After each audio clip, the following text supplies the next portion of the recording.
All right, welcome back. So that brings us to our third variance, our mole variance, right? We've talked about how to calculate the variance for the other two standard cost items, DM and DL, so that moves us to mo. So last week we said that the mo standard is made up of a price and a quantity standard, just like the other ones. And that gives us our mo standard cost. Now the quantity is because when we apply mo, we use a base, an activity base, like direct labor, like machine hours, right? So that's the quantity piece of it.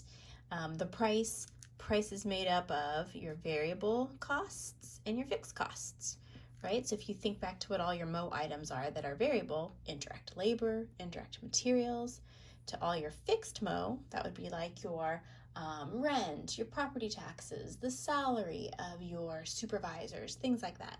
Those items are fixed, so that represents your price items.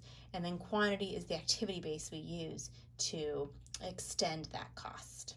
All right, so we're going to compare the mo standard that we've carefully calculated for the period to the actual results for the period. And again, most of the time they won't be exactly the same because we're not clairvoyant, we can't predict the future. There's likely going to be a variance. And we can further segregate that variance into the overhead rate variance, variable overhead rate variance, also sometimes called the spending variance, so I'll put that in there.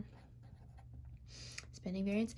And then the other one is what's called the variable overhead efficiency, variable overhead efficiency variance,